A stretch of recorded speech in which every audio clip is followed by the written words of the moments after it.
Hello and welcome to the Mythic Mind Games podcast, where we pursue wisdom on the path between primary and secondary worlds with a focus on video games.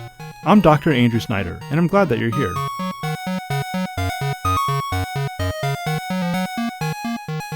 Hey there, welcome back.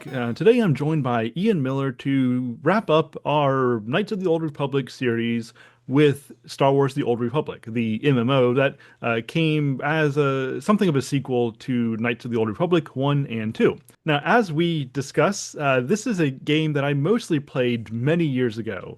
I mean, it's probably been, 10 years since I had really played it. Now, I recently played a little bit in preparation for this. I did recently play through the Jedi Knight storyline as a refresher, but there are 8 different class stories that are like fully worked out games. There's countless companions. Like this is a difficult game to remember the details of, and so for that reason, Ian really did a great job of carrying this conversation. It was difficult for me to remember the details, let alone engage in significant philosophical analysis and investigation. But I thought that it was important to wrap up this series with this game, and so keep that in mind as we get into this. I feel like it was a good conversation. It was a fruitful conversation, even though I wasn't really equipped to go as in-depth as I would like to. But let's go ahead and get to it, and at the end, I will reveal where we're going next.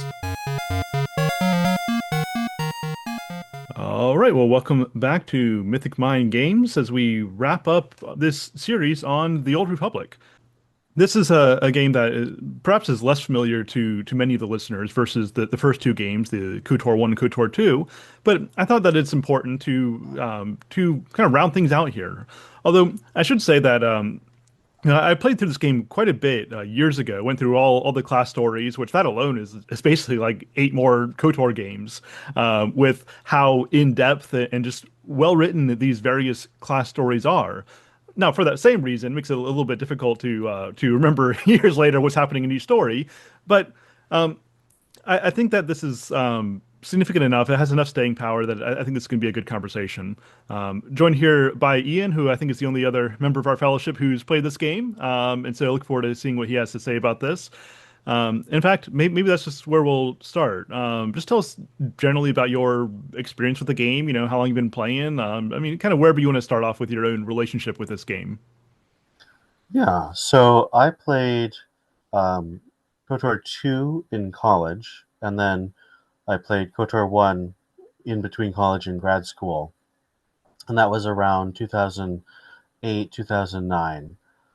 When they announced The Old Republic, which I think was actually like 4 years before it actually came out, you had that trailer of the shuttle slamming into the Jedi Temple and all the Sith coming out, and you had that great lightsaber battle between the main Sith and the main Jedi. I was really excited. I read the tie-in novel that came out at the time, Fatal Alliance. And then when the actual game came out, I subscribed for 3 months because I thought I could finish one of the storylines in that time. Unfortunately, I miscalculated and I got to level 49 of 50 and didn't quite finish it then. And that was back in 2011, 2012, whenever the game first came out. I didn't try again until the pandemic. And so I was able to still work, but a lot of the other social things that I was doing at the time kind of disappeared during the pandemic. So during the nights, I would play The Old Republic. And I finished all of the storylines, including the first one that I started. And then I did all the other 7. Had a really good time. I think that took me between 4 to 6 months. It was a pretty significant amount of time that I developed because I wasn't rushing. I was just having fun playing the game. I didn't ever go on to the Fallen Empire storyline, the DLC stuff, which has been continuing. I think it's kind of fun to note that the Old Republic still has about 100,000 people who still play it daily, which is pretty significant for a 13-year-old game. Yeah. Now, I can't remember when I first started. I know I wasn't there when it first came out. I think I joined right around the time that the first DLC, the Hutt Cartel, came out, although I never really got to that content. But that's about when I jumped into it. And I mean, I was just blown away. I have not played a lot of MMOs. Now, I mean, I played WoW a good bit back at the launch. I was there from the open beta up till probably a little past Burning Crusade, and I jumped in here and there every once in a while for a couple of years. But um, moving to the Old Republic, it's just a totally different dimension. I mean, for one thing, I think that Star Wars just has richer potential for storytelling. I say this as somebody who really enjoyed Warcraft 3, and I think they do some stuff, some significant stuff there. But I think Star Wars is such a richer environment, and then also the full voice acting, the fact that each class does have its own fully worked story. I was just really blown away by this potential, by this experience that I really wasn't expecting. Because in many ways, the Old Republic it is kind of like a WoW skin in that it keeps all the same basic gameplay elements down to the user interface. Like everything is almost exactly the same mechanically, with the difference being, I think it's just a much richer potential for storytelling. Um, have you delved much into MMOs outside of No, this? I'd heard a lot about both WoW and Star Wars Galaxies, the previous Star Wars MMO, in college, but I never got into them, and I never played the MMO part of the Old Republic either. I basically played it as you said, like eight sequels to Knights of the Old Republic, because it's structured in such a way that you can have a full story just playing as if it were a single player game. Yeah, that's true. That's mostly how I played as well. I mean, for the MMO element, I would sometimes do the battleground games. I mean, those are kind of fun, but otherwise, yeah, I agree. You can play them fully independently, which is mostly how I did it. In that, um, I mean, for when I have played games over the last several years, it's usually late at night or kind of whenever I can work it in here and there, and so not great for like actually socially playing. Um, so as we mentioned, it's kind of like eight games packed into one. Just looking at the class stories, what are some of your favorites, or what is your favorite out of the eight? I would say I have two favorites, and that would be the Trooper. As people who have listened to the previous Star Wars podcasts that I've been on know, I love the X-Wing series of novels. So I love that sort of ground level elite troop band of brothers military science fiction story. And the Trooper is very much you get to live that story. You collect your squad members, you train with them, you go on these missions where you save other soldiers, you save civilians. It's perfect for someone who enjoys that military science fiction, small unit tactics type thing. I also really love the Jedi Consular, which is different than the Jedi Knight. So the Jedi Knight is much more a warrior going in pursuit of glory and honor. The Jedi Consular is a diplomat. You are constantly forming relationships with important representatives of groups and trying to offer things and fix problems for those groups so they'll join you in your alliance. And the reason I like that Jedi Consular better than the Knight is every one of the eight storylines has a finale. In the finale of the Jedi Knight, you arrive at the final planet, which is Corellia, and a bunch of people who saw you do stuff in the past show up and say, "You inspired me. I'm going to follow you now," which is nice, but it doesn't feel like you had to work on that. When you get to Corellia as the Jedi Consular, all of the alliance you've formed, all the different people groups, all the different ships and military units that you've done favors for, you've solved problems for, they are part of your team, and you get to coordinate like a real, like a leader, a general. You say, this team has this specialty, go over here. And so it feels much more like you built up this entire faction of people that help fight the Sith Empire. And that's a really different way of being a Jedi than I think the movies really portray, that I really liked being able to experience. It's still very spiritual, still very much focused on the Force, but it's not in that direct way. It's in that relational and diplomatic way. Yeah, you definitely, generally speak. Well, maybe I shouldn't say that.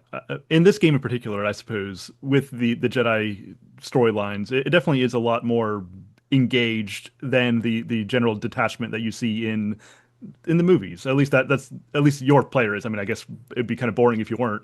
But I think that we definitely just see more involvement, and I think that part of that has to do with just the general head-to-head nature of the Jedi and the Sith that is kind of under wraps in the movies versus this major galactic conflict that's already kind of ripped the galaxy apart. At the beginning of these stories, it's threatening to do that again. There's this kind of cautious piece, but um, I I did recently replay the Jedi Knight story. That's the only one I've played recently, and I do think that they do some pretty sophisticated things with that story. I think it's very interesting that it really begins on a somewhat political angle, where you have these natives of sorts attacking the Jedi civilization, and so kind of dealing with what's going on there. Something seems to be funding them or equipping them or setting them off on this, and so as you uncover that plot, eventually you discover that there seemed to be some kind of Sith backing, but even then it's kind of unclear. Then you move on to Coruscant, where we continue from a very political kind of angle. That there are all these refugees in Coruscant that have been kind of just taken advantage of by this criminal enterprise that's come in. And so we really start on a very political kind of angle, dealing with some very hot button issues that like, I don't know if they would have wrote that story today, or at least it would have looked very differently, I think, if they did. And then out of the political, we start to emerge into the more spiritual, the more religious conflict between the light and the dark, the Jedi and the Sith, until eventually you're coming head to head with uh, essentially the devil, the Sith Emperor, who doesn't. He's unlike Palpatine. Even he doesn't have like a peace and order he's trying to establish. He just wants to consume everything, very much in a nihilist kind of way. And so we get these strong terms between being and non-being happening here. And along the way, you have to, undergo a kind of I don't know, repentance. You got to break out of his influence, and then decide how you're going to deal with your fellow Jedi who had fallen. And so there's a very spiritual element that spirals up from the political, and it reminds me of this quote from Kierkegaard. Can't remember it word for word, but he basically says that eventually the political gets unmasked to reveal the religious, and I think that that is actually accomplished pretty well in the Jedi Knight story. Yeah, I'd agree. I think that in general, all of the four Sith and Jedi storylines do a very good job of showing how the underlying moral and religious beliefs of that force wielding sect plays out into the political order. So uh, I think it's really interesting that, unlike the prequel movies, the Jedi have removed themselves from direct Republic control. They're no longer on Coruscant at the time of the game. You're on your own planet. Whereas the Sith are in direct control of the entire political structure of the Empire. Um, so the Jedi, your political and moral elements are very much on a liminal basis. You're kind of between official and unofficial, and it's up to you to navigate those things when you interact with senators and regular people. Whereas when you come in as a Sith, you are a direct representative of the governing theocracy of the Sith Empire, and the guiding principles of the Sith of aggression and hatred and envy and all the things that we think of as sins, the cardinal sins. Um, you embody that for people, even if you are playing a light side character. One of the things that I enjoy playing is I am always light side because I just enjoy being that kind of character. So being a light side Sith and maneuvering around all these dark side Darths and your masters and the Emperor himself eventually is really kind of funny because it shows the difference that someone who's trying to live according to virtues versus someone who's always selfishly attempting to betray, destroy, consume everyone around them makes. And I think that while of course they want Sith players to have fun, the writers of the game aren't interested in portraying some kind of utopia when the people with the religious force powers have the power. Um, they show all the negative consequence of that selfishness and that greed and that lust.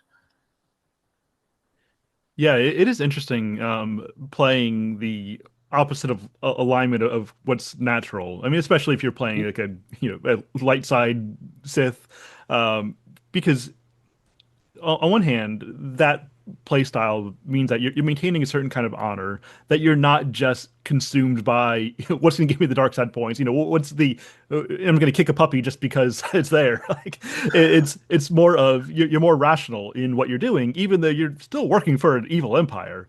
Mhm. Maybe you could argue that you're playing some kind of reformer. And in fact, even in the Jedi Knight story, you encounter the Sith on, oh, I can't remember. Maybe it was Tatooine. He's someone who tries to maintain, honor and fidelity, and it's somebody that who makes him really stand apart for that reason. But of course, it's very arguable that that kind of Sith would make for a far more effective empire than the one that's just constantly backstabbing and betraying. I've commented before on Twitter that if I were a Sith, I would not take an apprentice.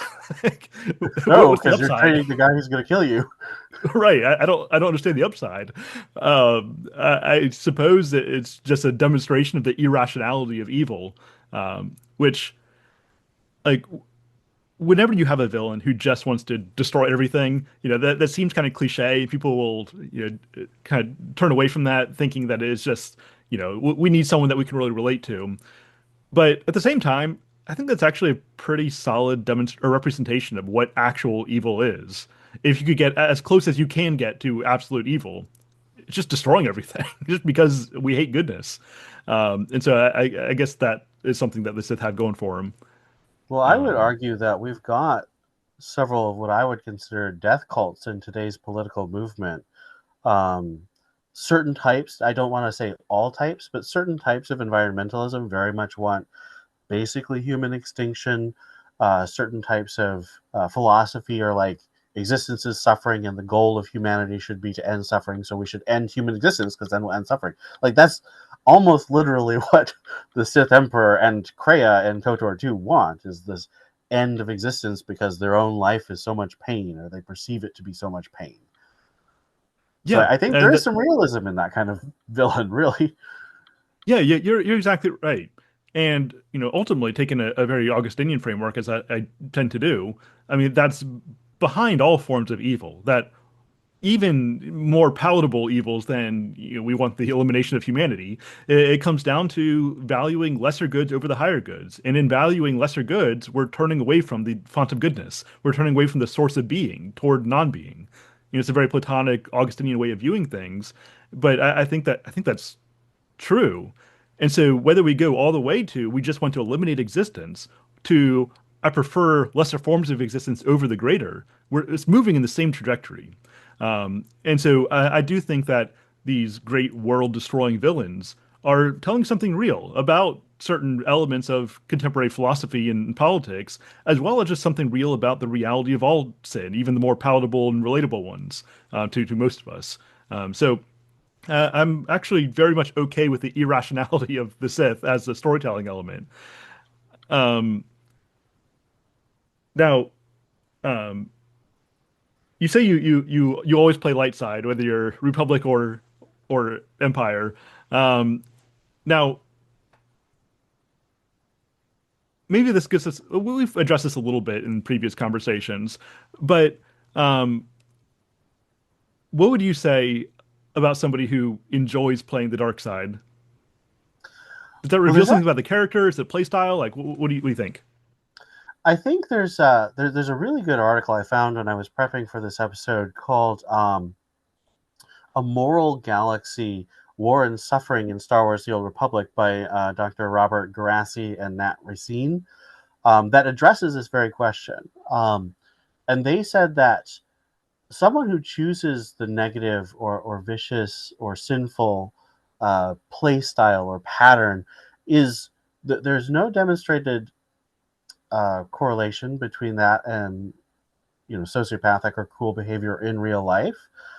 And Star Wars, the Old Republic, the writers are careful to never make it a pure fantasy. As I said, um, when you behave in that way, the characters react and dislike you. you develop a negative reputation. You don't have as much help, and maybe you can develop enough power that you can still bulldoze over everyone else. But you you are giving up that pro-social, that relational, that communal, that community aspect um, of the in-universe when you make those choices.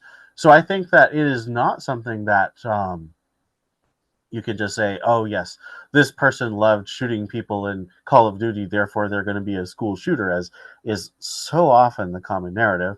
I think that um, someone who is thoughtful and just enjoys exploring what it's like to live as someone who's given themselves over to their base desires, that's an experience that they know they're not part of. There's a separation. You are not the main character. You are not the Sith warrior. You are not a rogue Jedi Knight who's given over to the dark side. You're Ian or Andrew who's choosing to explore that. There's a detachment where it's not just, oh, I'm this person, I just enjoy murdering civilians. Yeah, I mean, I think that's a good point. That I mean, when you're playing a game, for the most part, you're playing a character. Like you're not playing Mhm. yourself. Now, Yeah, obviously, characters and archetypes have some relation to human psychology, but at the same time, you aren't identifiable with every um, I mean, every fiction that you act out. And so I think that I agree that, that role playing in this universe that doesn't necessarily have real world ramifications, that is a good way of psychologically dealing with things of interest. And interest can, take a number of different manifestations. I mean, can be good, it can be bad, right? Tolkien says don't study the devices of the enemy too deeply. But at the same time, like I think that there can be value in that. It's why people like watching the like crime shows and mhm, that really get into the mind of criminals and murderers and whatnot, that there can be some value in that as long as that interest doesn't turn into personal devotion, which I right. think for most people isn't a serious threat. um, I in my recent Jedi Knight playthrough, I decided that it's always boring if you just go, I want to get light side points or I want to get dark side points, and so I decided I was going to try to play like a pragmatist, where Mhm. he's not necessarily a full on Jedi code, but also not necessarily a villainous monster. But I noticed that as I started off on sort of this gray pragmatist sort of philosophy, that over time it ended up becoming very, very dark, which because those decisions became easier. And I think that that's just one example of how engaging in fiction can reveal something significant, because I didn't set out to be a dark Jedi. I set out to be a pragmatist, but in that I became a dark Jedi, which I think demonstrates something very true about the nature of pragmatism, of setting aside code, setting aside principles, and saying I'm just going to do what's going to get the effects that I want. And so I mean that's just one example of how I feel like the kind of dark light dynamics of this game demonstrated something that I think is philosophically valid, philosophically true. Um, One thing that I really like about every one of the eight storylines is your companions almost always include someone who has come over from the other side in some aspect. The Jedi Knight, of course, has Kira Carson, who was raised as a child of the Emperor, the Sith Emperor. The Jedi Consul, actually, the Jedi Consular doesn't, but the Trooper, you've got a defector from the Empire. Um, the Sith Inquisitor and the Sith Warrior both have Jedi apprentices who you sort of kidnap. And you can either, if you're light side, you can kind of side with them and form this reform Sith movement, or you can, turn them into a dark side apprentice like Bastil and Malak in KOTOR 1. Um, your your smuggler, you've got your smuggler and your Sith Inquisitor, you run up against this shadow Illuminati, and so you have characters from that join your party who tempt you towards greater power and greater self-aggrandizement.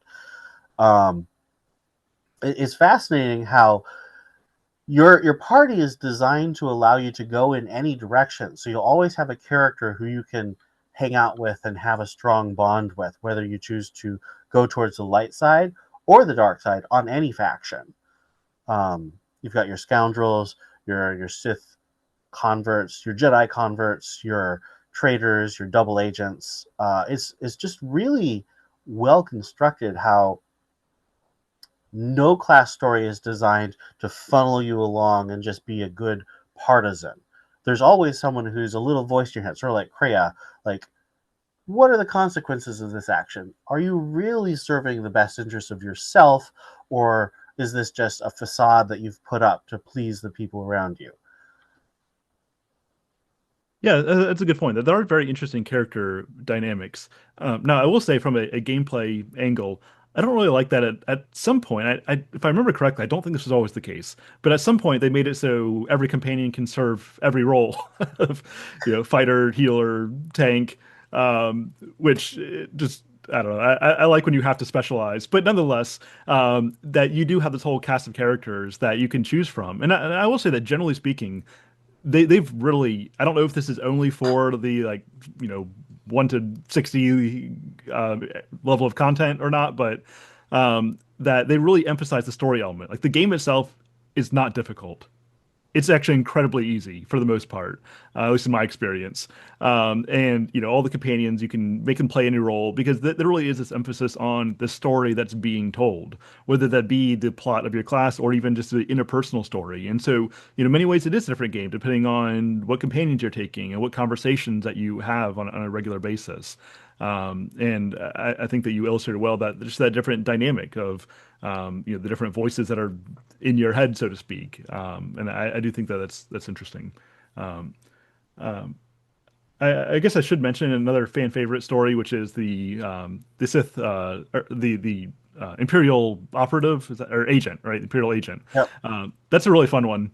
You're kind of like I don't know, James Bond or like maybe like Jason Bourne is a better connection in that for a time you're even I only vaguely remember it. I feel like at one point you're like, don't you go from like fighting the terrorists, the the resistance to doesn't like the Empire turn on you, or I can't remember the details. Yes. So the fascinating thing is, uh, the Sith Empire is very much not a utopia, and as an agent, you're constantly dealing with different Sith lords taking control of the agency and fighting a different Sith lord with it. So you become their tool, and eventually they get tired of that and they dissolve your job, and so you're kind of this rogue agent with no authority over you. You just try to accomplish your missions. And then eventually a Sith Lord comes and says, no, we're going to have a new Sith intelligence. You're directly under my control again. But one of the great things about that is you spend a lot of time in a kind of George Smiley versus Carla in those John le Carre stories. There's a Republic agent who's kind of your opposite, and you go back and forth trying to control them and they control you. Like sometimes literally they control you with Star Wars technology. And in the end you have a choice whether you turn them into a double agent so they become a Sith Empire agent, or you can become a Republic agent helping them. And I love just how you can make that choice as an Imperial agent. Is every single companion in the Imperial agent has a split loyalty, whether it's you've got a guy who's half bug, half human. You've got a guy who's loyal to the Chiss part of the Empire versus the Sith part of the Empire. And so everything is split loyalty, and I love the thematic consistency that you get with that agent storyline. Even though I actually put it pretty low on the overall storylines, there's a lot to admire about it. Yeah, I don't know that's one of the strongest, just philosophically, but I think it's one of the more interesting ones. I don't know, politically. It's just Yeah. it is fun for that reason. All those divided loyalties and different ways that you can go with that. Um, yeah, I don't know. I mean, where else do you want to go with this? Well, one thing that I think is kind of funny, and if the Old Republic had been made a few years later, I think that the bounty hunter and smuggler would have been their own faction, the fringe faction, because you see a lot of games like the current Star Wars Outlaws that are about the fringe rather than being necessarily Imperial or Rebellion or Republic. And I really like both of those storylines because you get to be a more normal person and you see how the choices of the Sith and the Republic impact you as a person just trying to live your life with your own goals that aren't explicitly political or religious. So one of my favorite things is you're a smuggler just wandering around on Tatooine, and a Jedi comes, and you get to see them helping people, and you see their selflessness, and it's kind of a fun um, what happens if a normal person meets Superman kind of moment. And there's a real spiritual thing, a real inspirational thing about how that Jedi is portrayed, and how you as a smuggler who tend to be much more, oh, I'm out for my own. I want my own ship. I want my own life. I live by my own code. I'm not bound by anything. And you see someone who has dedicated themselves to this ideal, saves people, and it's a really fun kind of um, the spiritual breaking forth into the mundane moment for me when I was playing the game. Yeah, I think that's a fun element of any of these Star Wars stories where the Jedi Sith stuff is kind of on the periphery.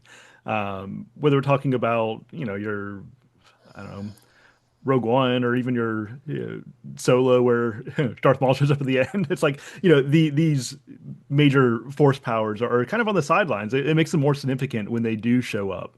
And I think that the Old Republic deals really well with those non-force stories. The trooper, the smuggler, the agent, and the bounty hunter. Right. Yeah. Um, that I think that they do deal with that really well. That in a way that highlights the spiritual dynamics by not focusing so much on the spiritual dynamics. Yeah, I completely agree. I think that as a Christian, of course, we have the ideal in Romans of the magistrate is put in place to punish the evil and reward the good. And because so often, even in the non Jedi or Sith characters, you become sort of a magistrate, or you become part of the one of the big political entities. You have to make those decisions of what is the evil, how do I punish it, how do I reward the good, how do I be the good. And I think all those questions are really rewarding when you think them through as a Christian. Um, Even if you choose to go down the evil side, you see the results of a society that has chosen to reward the evil and punish the good. Yeah, I think that that's very true. Um, in that, you are regularly forced, no matter what side you're dealing with, you're regularly forced to deal with those questions of, how do we relate mercy and justice? When do we forgive and strive for reconciliation? And when do we execute the sword, right? When do we bring down judgment? And I think we have to recognize, like, there is a place for both. Not even that those are always mutually exclusive, but at the same time, it can be difficult. Um, and I think that even if you're role playing a character, even asking the question like, how would my character engage with this? I think that can lead to some interesting thought exercises regarding, like, what is good and evil, what is fitting, right? That's a word that yeah, I'm right now I'm reading a lot of the medievals for a course that I'm teaching. And Anselm talks about this a lot about, what's fitting. And that's a good way of approaching kind of what is good, what seems to be most fitting. And that can be an interesting thing to engage with in these moral scenarios that the game provides. I think there's a very interesting blend of the medieval and the modern in the Old Republic, because it is set, 3,700 years before the prequel era, and so it is got that patina of the far past. Of course, you've got your spaceships, you've got your hyperspace, you've got your blasters, but you also have a real sense of how these roving bands of Jedi Knights and Sith warriors meting out justice can impact a society in a way that isn't quite the same as your organized police forces. Um, and I would say that that also has application in the um, the prequel era, and then when after the movies, you've got Luke Skywalker rebuilding the Jedi Order in the old expanded universe, and you still have that knight monastery medieval context. And so I think it's interesting. I'm wondering if you have seen any other parallels between the medieval era that you're reading from and Star Wars in general, but specifically the Old Republic. Yeah, that's an interesting point, interesting question. And I do think that that lack of institutional justice, um, is something that carries through. On one hand, you definitely see it in that medieval kind of format, but then it also carried over very well to the Western feel of, say, The Mandalorian. And it's interesting. I never really thought about some of the connections that can be made between the medieval world and the Wild West. Like in both of them, a lot of times you're, I mean, lacking clear institutional guidelines, and you have people, to the best of their ability, either trying to enact honor themselves or see what they can get away with. And so I do think that you definitely see some strong elements of that in Star Wars storytelling, even in the Old Republic. And I need to think about that. I feel like more could be done on the connections between the medieval world and the old American West, which I just never even made those connections before. But I think something interesting could be done there. Um, yeah. Well, both are very liminal stories. Both are about a space that either civilization has retreated from, the fall of Rome and the way the troops have left, and all the people are left with, the ideals. That's where King Arthur comes from. He's trying to uphold the Romano ideals of civilization and justice for all and a code of laws, versus your roving bands of mercenaries and warriors who just, I have the power, I will enact my will on you. And I think that's exactly what the Wild West is as well. It's this place that people came from civilization, so they have this memory of it, but there's no one there enforcing it. So are you going to enforce it? Or are you just going to suck up to the powers that be? Yeah, that's interesting. And of course in Mallory's telling of Arthur, he actually conquers Rome, which shows that we're even surpassing the power of what we came from. That has no real connection to what we're talking about, but I just felt like throwing it in there. Um, I mean, if you're a Sith warrior, you could definitely come to Coruscant and cause some trouble. right. Um, yeah, yeah. I'm kind of stumbling over. I just haven't played this game as recently enough to really get into it. I mean, I don't know. Is there any other dynamics you feel like we haven't explored that you think are worth getting into? Well, I think part of the problem with the Old Republic, part of the reason why so few people really play it, is it's a bit intimidating. I think part of it is that the multiplayer aspect, which I'm hoping that people who listen to this can hear and see, you can play this as a single player. You don't need to have a party. You don't need to play at specific times. You can just play it as a satisfying single player sequel to the Old Republic. But I think also one of the intimidating factors is the sheer size, 8 gameplays, and as you say, each one of them has the kind of depth. You have 5 companions for every storyline. That's 40 characters, and in KOTOR, you can remember your Jolies, you can remember your HK-47s, you can remember your Visas Mars, your disciples, your handmaidens. All these characters, uh, there's only 10 or 12 of them, but 40 of them. It's hard to kind of pick out which one sticks out. Now, I have my own that I remember. I really love the when you're the Sith Inquisitor, you kind of kidnap a Jedi apprentice because her family has a line to a Sith ghost. There's this whole Sith ghost plot line that you're following. And I actually got into the game because I found out one of my favorite actresses from a television show was playing that character, the Jedi apprentice. So um, that character sticks out for me particularly. But other people have played who didn't have that connection, and they thought other characters were much more engaging. And out of 40 characters, plus there's a bunch of additional characters that show up in the end game content. You can get a bunch of additional companions with their own storylines. It is kind of harder to have some of them stand out. You can have your Lord Scourge, a Sith who hates the Emperor, who joins the Jedi Knight. Like, that's something that sticks out because it's a bit different. But there's probably 7. Uh, well, if you do Sith and Republic, there's probably 14 Sith or Republic military companions because nearly everyone has a military liaison, no matter what character you're playing. So how do those stand out? I can make my arguments. You've got your Jingo droid was the trooper who's just hilariously propagandistic and constantly thirsting for the blood of the Empire. You've got your defector from the Empire who's sort of like a prisoner on parole, and there's a really interesting tension there that you can either support her or you can kind of marginalize her and be mean to her because she's an Imperial. Um, but like the lieutenant who's the companion in the Jedi Council, how does he stand out? He doesn't really. He's just a Republic soldier who you have a fun time with. Um, so yeah, I think it's really the size that kind of can hamper these discussions because unless someone is really deep into these storylines and has played them relatively recently. Now I did a rundown of all the companions yesterday trying to prep for this, so I kind of have them fresh in my memory. But even I'm thinking about that Jedi Consular. I don't remember him. I know he's there. I even had a romance with him as the Jedi Consular, but I don't remember what makes him stick out. Um, so I think the size, the sheer number of characters you're encountering does kind of hamper discussion on a granular level for a lot of people. Yeah, I feel like, well, yeah, I feel like we're doing about as well as we can for a broad overview.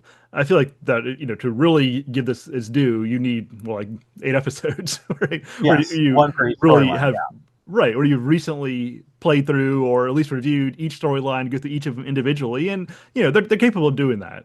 I mean, there's so much that we want to cover that, well, we're not going to do that here, but I think that that could definitely be done, and I do encourage people to, if you haven't done it, I mean, pick up this game. It's not very difficult to play through, but just focusing on the story elements, I think that it's worth going Also, it's through free. each of yeah, yeah, yes. Also, you can play for free. No, it's easier. You get various helps or bonuses for giving a subscription, but you don't have to, right? So you can literally play it for free. Um, Go through each of these class stories, and I think that it's going to be enjoyable, and I think it's good. It's worth doing, even though I can't, looking back, however many years later since I played, I can't get into the specifics of the things that happen. But I do know at the time it was enriching, and I feel like good stories can be enriching even if you don't clearly remember them consciously. I think that simply participating in them themselves can be a good thing. Yeah, so I mean, I don't have much else on my part. Is there anything else that you wanted to bring up?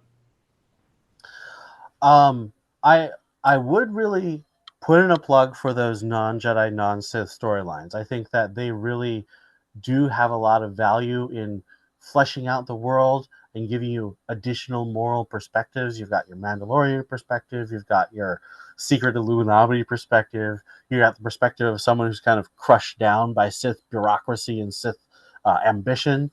I think all of those have a spiritual element that Christians can really get a lot from, even though they're not directly dealing with that light side, dark side dynamic. Yeah, absolutely. I definitely echo that. That I think that those are some of the most fun, most engaging stories. And I say this as somebody who, like, generally, I mentioned this in previous conversations. If I'm engaging with Star Wars, I like having the Force stuff front and center typically because to me that's what Star Wars is. But at the same time, I feel like this game in particular does very well with the non-Force user stories. So I would definitely echo that. Um, but yeah, I think that I'm content wrapping it there. Yeah, I definitely appreciate you carrying much of this conversation. And next time we will move into, well, something non-Star Warsy. I'll have to narrow down exactly what that is. But Ian, thank you. Are you joining us for the New Hope conversation? I believe so. All right, fantastic. Well, then I will see you this evening. Thanks for stopping by. Thanks. All right. Thanks for listening to that. I hope that you enjoyed that. And I do recommend that you play through that game at some point if you haven't done so already. Now, to continue our Mythic Mind Star Wars series, I encourage you to hop over to the main Mythic Mind podcast for a conversation of A New Hope, which that should be coming out on June 10th over on the main Mythic Mind podcast. And then I also have an exciting announcement to make over there at that time. But for next time on this podcast, I think that we're going to do a short series, maybe a couple episodes on Red Dead Redemption 2, which I recently played through. Just absolutely incredible game, blew me away. And I really look forward to getting into some of that with you. I think I'm going to do one episode by myself, giving my own analysis, and then we'll also have some kind of group conversation about it as well. And if you are enjoying these conversations, you like these early episodes of this podcast, and you want to see it keep going on for a long time to come, then I very much welcome your support over on Patreon. And the reality is that Mythic Mind is moving in so many different directions. I personally am moving in so many different directions, right? I've got these multiple podcasts, I'm teaching courses, institutionally as well as independently. I'm currently writing a book that I need to get done soon on Tolkien, and there are other books that I want to write. And I literally am not going to be able to keep doing all these different things without the funding that allows me to buy the time to engage in these sorts of pursuits. And so if you want to see me continue to do this, you want to see these game conversations move on for a long time. You want to see the literature and the movie conversations that are happening elsewhere. You want to see these things keep going in as many directions as they're going and more and further than they're going. Then you can support me over on Patreon at patreon.com/mythicmind. Become a patron of any level. Even $5 a month is helpful and allows you to participate in whichever of these conversations interests you. And of course, if you can invest more in that, then that's always appreciated and will come with additional perks. And if you don't want to become a recurring patron, but you do just want to throw a few dollars my way as a tip, then you can click on the Buy Me a Coffee link in the show notes. But whether you are able to support me financially or you just continue to listen, I appreciate your company and I really look forward to where we're going from here. Until next time, Godspeed.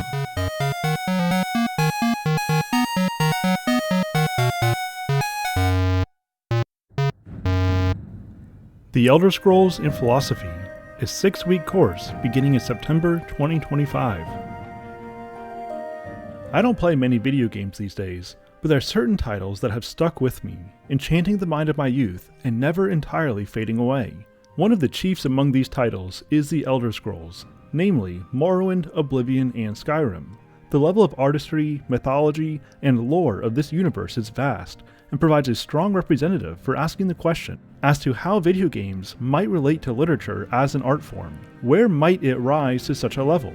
Where must it fall short? And what unique advantages does it possess? For this 8-week study, we'll be seeking to answer these questions while analyzing various elements of this franchise, specifically focusing on content related to Morrowind, Oblivion, and Skyrim.